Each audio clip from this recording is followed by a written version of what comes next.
Now what? Hi, thank you. I don't have a question because everything's been answered. I'm here to report in.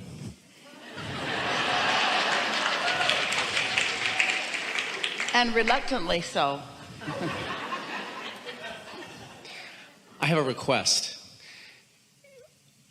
I'm realizing that we're here with all of these beings on the leading edge of thought. Would it be possible for us to meditate together?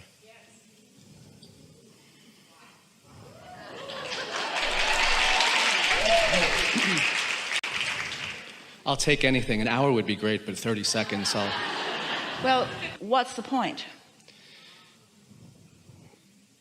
It implies that you're not powerful on your own. In my experience in meditation, the most powerful experiences I've had have been in groups. There is something that I've been able to access some sort of higher mass consciousness. But there's no reason for that. For some reason it changed your expectation. You might have expected them to do something, so your expectation changed. But the reason that we're not going along with it, we're not going along with it, but the reason we're not encouraging it, because the implication is I, on my own, am not powerful. And that is a false premise. And it is a premise because I find it more powerful in groups. Well, the only reason that you would find it more powerful in groups is because there's something about the group that causes you to expect differently or allow differently. In the very early days when Jerry and Esther first began receiving us, and someone came to a gathering and was encouraging the utilization of crystals. And she had beautiful crystals. They were made into beautiful jewelry. And Esther said to us, should I get one? And we said, well, if you believe in the power of the crystal, then yes. And Esther said, which one should we get? And we said, well, the biggest one. You're believing in the... And then we said, but now you must take that everywhere you go. If you have decided that it is through this window that your well-being comes, and there are a lot of them for you to drag around with you, it's a flawed premise. But the question that's bubbling here that is a really good one is, can others influence me to more allowing? Well, yes. Those who are already in concert, we've been talking about the power of influence. We just don't want you to be dependent upon the power of influence of others. You see what we're getting at? Yes, I do. And that's big. I'm feeling like I'm having a really powerful transformation right here, now. All this work I've done, spiritual evolution, has been the biggest ones. The big ones have been connected to groups and the experiences I've had. That's why I was bringing this desire to do it with this group. And what I'm experiencing right now is my own power. Well, your inner being hangs around in a really big group.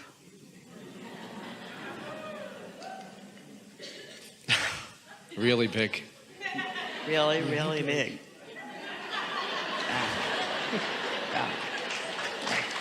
Enough? Thank you.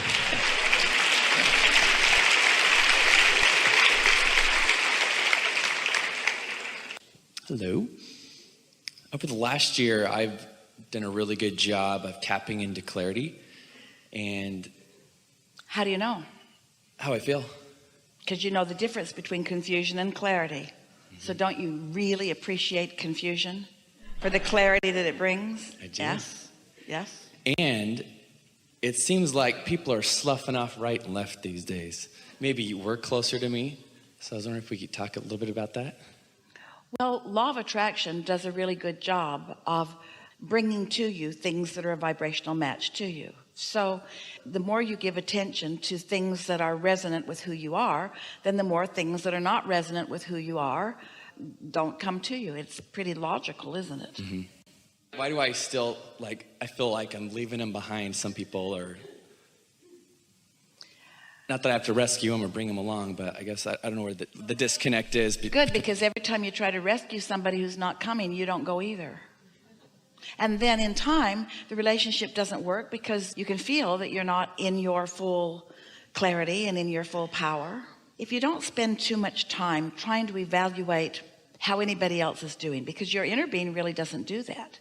Your inner being doesn't look around the crowd that surrounds you and proclaim them in alignment, not in alignment. Your inner being acknowledges the very most aligned part of all of them. In fact, your inner being acknowledges the in the vortex version of every one of them, including you. So the more you acknowledge the in the vortex version of you, and the more you are there, then the more in alignment you are with your inner being. It's law of attraction that is causing the separation. It's not that you're leaving anybody behind. That would be like saying, as you get into your car and you adjust your radio dial to the frequency of the station that you're wanting to listen to, it would be like saying, I've left you all others behind. And in some cases, you really are choosing beyond that. But whatever's going on in this moment with you, law of attraction will amplify it and bring other things and people and beings and experiences like it.